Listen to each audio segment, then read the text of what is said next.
Blizzard is now the top performing Xbox studio, says internal emails, as the Overwatch maker ends FY26 over-delivering on Microsoft's projections. King and Activision both made less money than Blizzard. Now, this isn't very surprising for a multitude of reasons. Reason 1, Diablo 4, last checked based on LinkedIn by ex-executives at Blizzard, had 35 million copies sold and 45 million players, including Game Pass. Now, what one exec says isn't factual because Microsoft or Blizzard haven't announced the amount of copies sold. So let's say the exec exaggerated the numbers, right? He added DLC to that. A conservative estimate is that Diablo 4 has sold 25 million copies. Diablo 4 has more players than Path of Exile 1, Path of Exile 2, and every other ARPG combined. They've got less players than Diablo 4. This isn't even a close competition. It doesn't matter that Path of Exile 2 might be better to a lot of people. It doesn't matter that Path of Exile 1 might be a better game.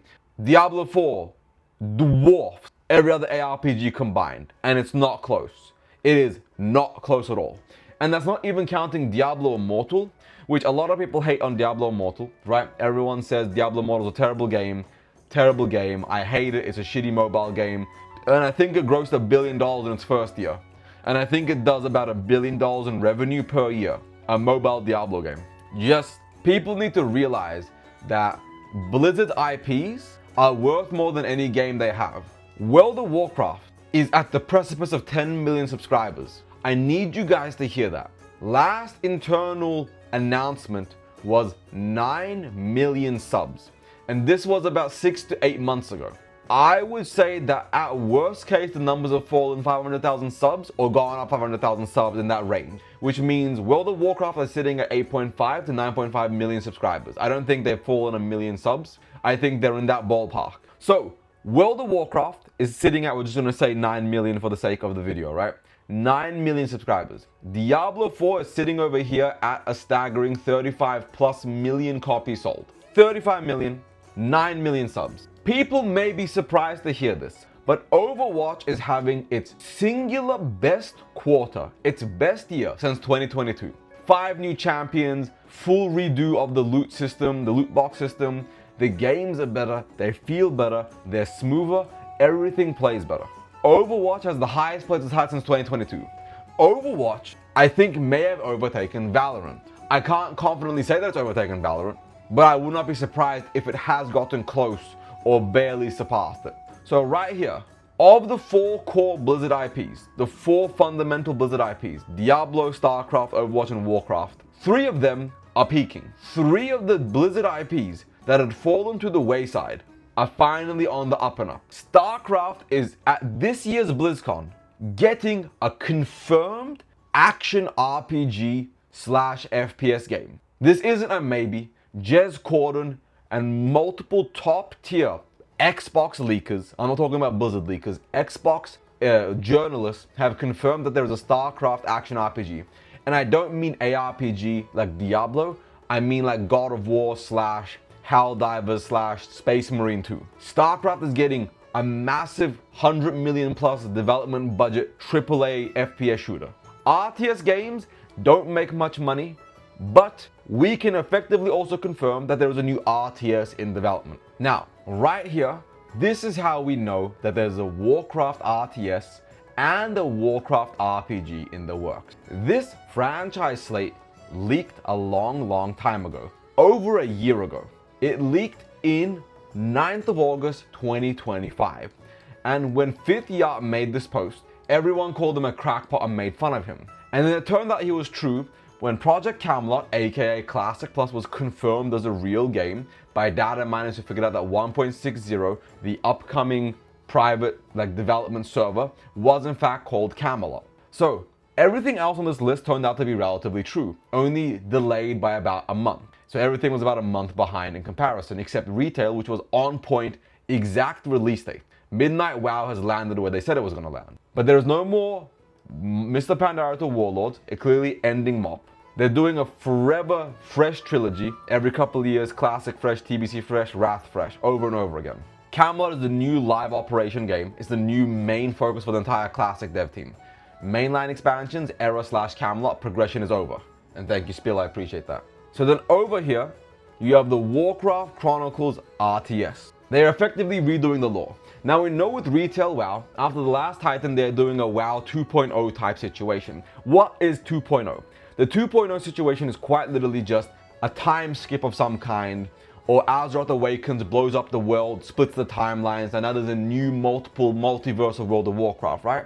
So the Arthas RPG might be an alternate time where Arthas get corrupted and you get to play Arthas. Or the Arthas ARPG, action RPG, might be you being the Lich King. I don't know what that's going to look like.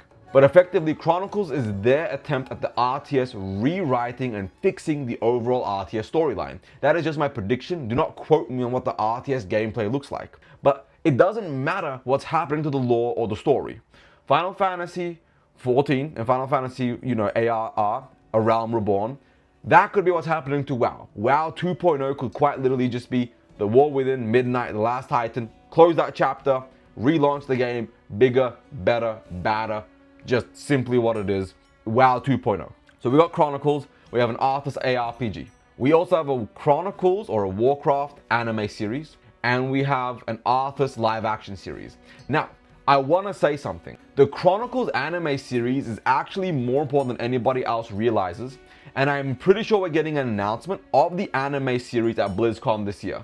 Now, let me explain. Asha Sharma has quite literally said in multiple interviews, multiple statements in company and outside, that no more new IPs. We are heavily focusing down on the multiverse of IPs that are successful. More Fallout games, more StarCraft, more World of Warcraft, more Diablo, more Doom, more, for example, Elder Scrolls, Wolfenstein. All the big IPs are the only IPs getting things.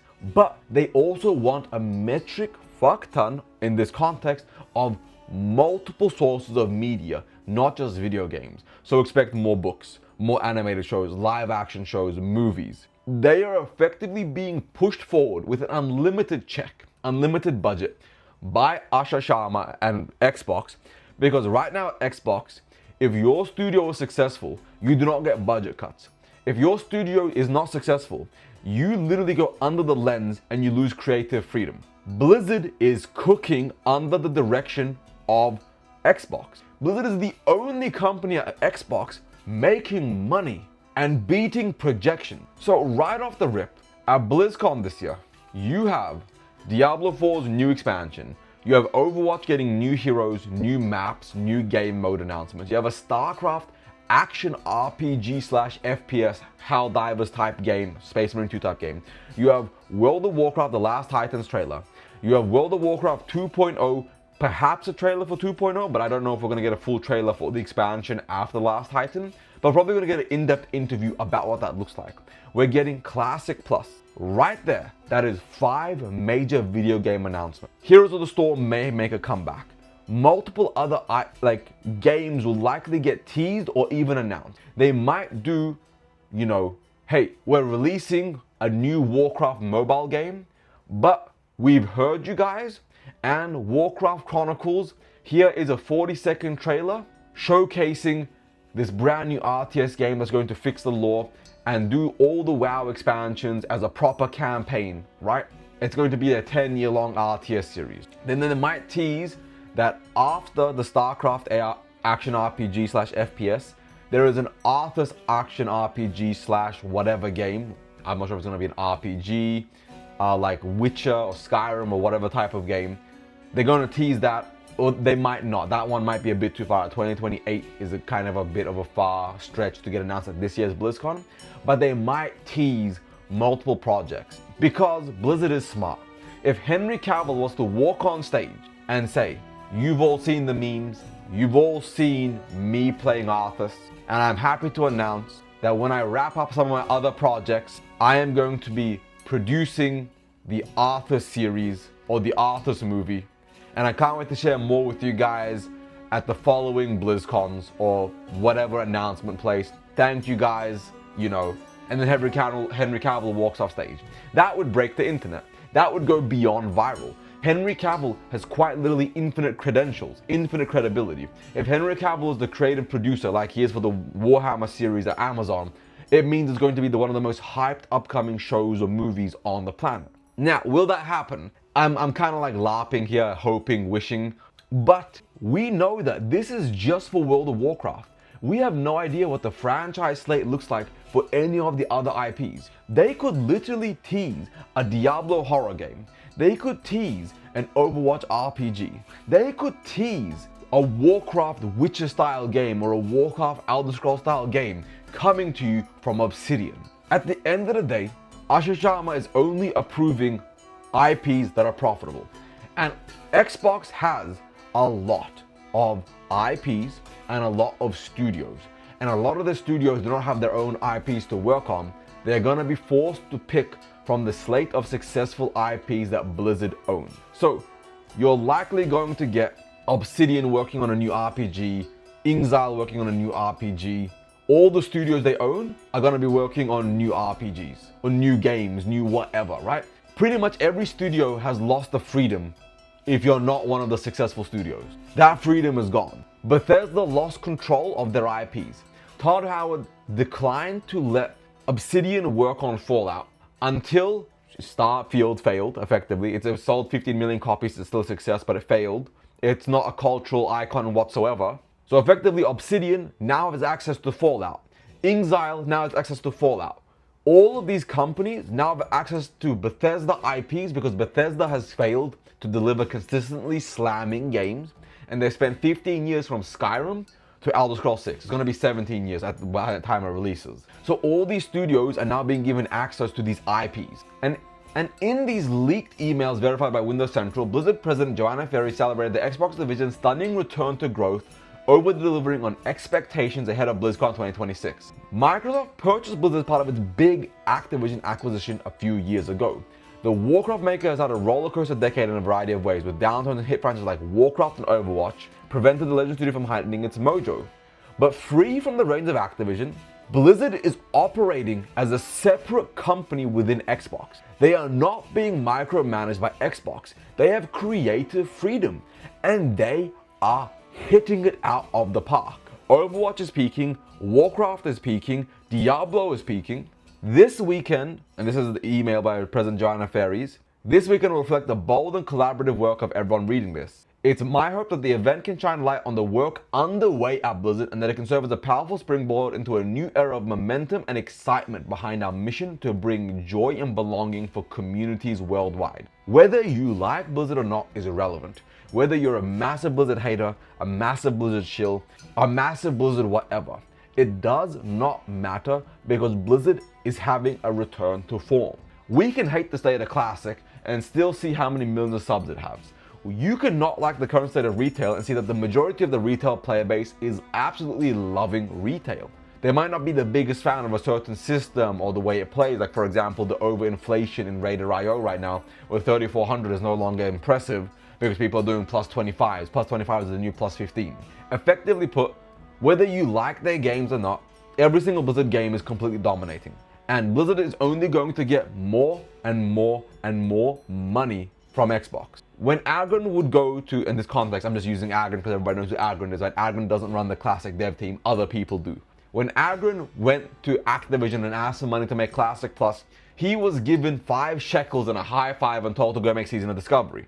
When he went to Xbox and asked for money for Classic Plus, there's a 50-person dev team. A 50-person plus dev team working on the next Classic. When the RTS team went to Activision asking for budget, Activision fired the entire RTS team. When the 5 remaining RTS employees at Blizzard went to Xbox for budget, they got given budget. I don't know what the RTS team looks like. I'm not going to speak on the RTS team size. I'm a Classic WoW creator.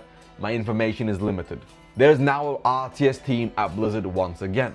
When Overwatch was struggling, they were forced to make more and more loot boxes, make the game shittier and shittier to try to make more and more money. Under Xbox, they fixed the game. More champions, less monetization, remove the Overwatch 2 and focus on the Overwatch. And the game is at its all-time peak since 2022. World of Warcraft is doing phenomenal with Last Titan coming out or getting announced at BlizzCon, Classic Plus getting announced at BlizzCon, and who knows what other Warcraft IP is getting announced at BlizzCon. As a Blizzard fan, we are entering the golden era of World of Warcraft content, and I am so beyond hyped to partake in all these upcoming games because Classic Plus is likely going to be good. The Last Titan, not for me, but likely going to be good. Diablo 4 is amazing. I'm having a blast playing Diablo 4. This latest season hasn't been great. I'm not the biggest fan of the current season, but the previous season, I had 300 hours in the previous season. The current season, it's kind of like a skip. I finished the campaign, I played this season. The season doesn't feel great, but the next season looks good. Overwatch, I've actually been watching it again. It looks really fun. The new champions look great. And Blizzard is kind of like, I guess, I don't want to say for sure, but they're kind of going back to their bro roots, right? Grittier, sexier. They're not fully there. They're still kind of holdouts, but it looks like Blizzard is reverting back to the old Blizzard, the good old Blizzard, right? Not that current Blizzard is terrible. I mean, they've made a lot of controversial decisions, but Blizzard as it is right now is on the right track to recovering. And with that said, Blizzard stocks are at an all-time high. Blizzard is peaking. They're making money out the ass. They are pumping the profit into the next dimension. They are making so much money that we are going to be entering an era of so much Warcraft that instead of being, man, I wish we had more to do, we're going to be having the MCU fatigue of, holy shit, I wish we had less. This is overwhelming. I don't have time to play a Warcraft RTS RPG, another RPG, some indie games, and all of this random shit. But it's better to have more than less. So thank you all for watching this video. I hope you guys are hyped for BlizzCon. I'm gonna be there. I'm actually gonna be on stage announcing Classic Plus. And I'll see you guys at BlizzCon and in the next video. Thank you all for watching. If you liked the video, like and subscribe. If you hated it, dislike and subscribe, but be a dedicated hater. Thank you all. Ebonheart out. Peace.